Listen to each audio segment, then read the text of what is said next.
The FDA officially grants full approval of Pfizer's COVID-19 vaccine, the first vaccine to move from emergency authorization to full approval. So joining me to break this down is the CEO of Pfizer, Albert Bourla. Thank you so much for joining us. Thank you for having me, Kira. Well, let's begin with the fact that this is clearly a big step for science. But even in this big moment, Albert, there are still a lot of people in this country who are mistrustful of the vaccines for many different reasons. So why should people trust this approval? There are several people that still they are not convinced and they have fears and this is an emotional reaction. To have fears, and you cannot just explain it with data and science. But some of them were claiming that because the vaccine didn't have a full approval, that was the main reason for their reluctance. So finally, we have that, and that should be a good reason for them now to go and get vaccines. And as they are going to get their vaccines, I'm sure the other people will also see them and will get more comfortable.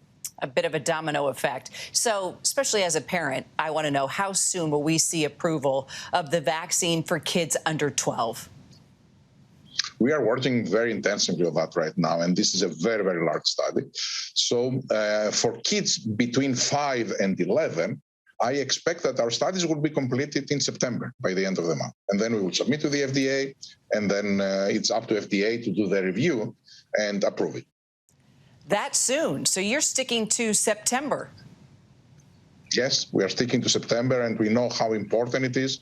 You know, it's not only the U.S., but we are receiving calls from so many governments around the world that they are urging us to accelerate the studies for kids because they know that the school season is coming, and that could become quite a big issue with the kids being unprotected. So we do everything we can to accelerate this timeline.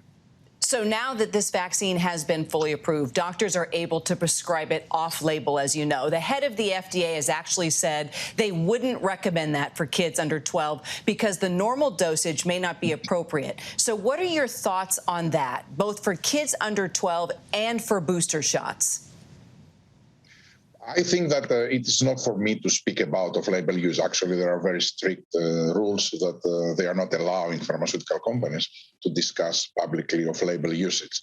What I can say, it is that the product is approved for kids 12 and above, and that we will submit data by the end of September. We haven't submitted them yet about kids between 5 and 11.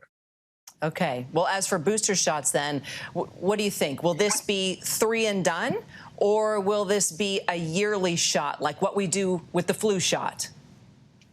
We don't know. I don't think anyone knows certainly. But what I had said in the past as well, way back months, was that based on the totality of the data, I predicted that we will need a booster dose at around 8 months.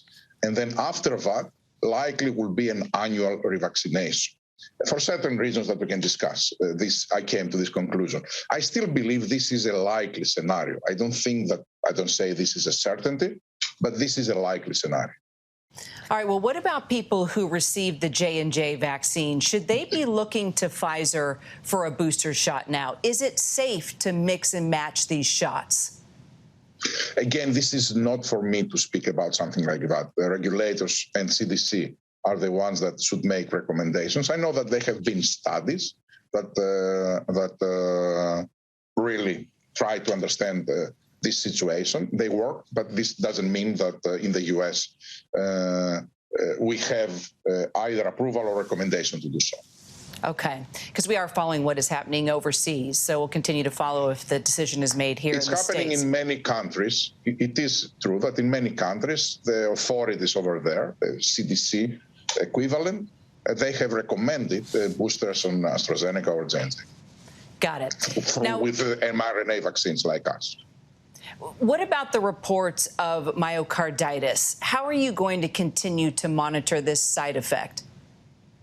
We are monitoring because we have access to millions of data, and we are having very intensive surveillance system, pharmacovigilance system, so that brings to us all the data.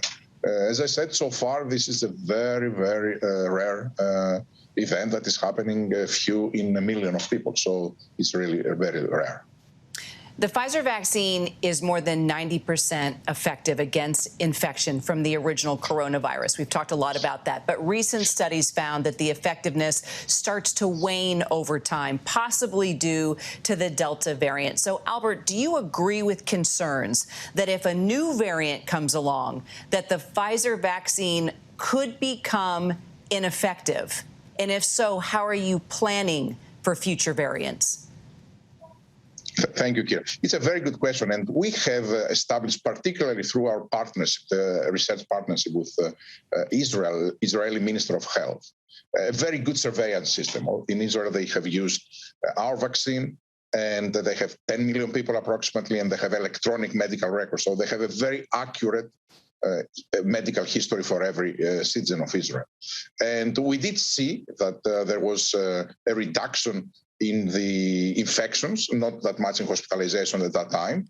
And we try to understand, because we worried, is it because our vaccine is not effective against Delta, that was at the same time the dominant variant, or is it that after 6 months, the vaccine starts to wane, the efficacy of the vaccine? And after analyzing the data, we came to the conclusion that it is the second. The cases that were appearing in Israel were cases of 6 months old, and it was a very different situation in cases of 3 months old. So we continued this, let's say, analysis of the data, and right now we feel very, very confident that a booster shot of the same vaccine will be very, very effective, actually more effective than a booster, the second dose of the vaccine against the Delta variant. And that we are monitoring not only with the study data that we have, but also we are doing real-world efficacy observations in Israel. I need to tell you that we are developing a Delta-specific vaccine.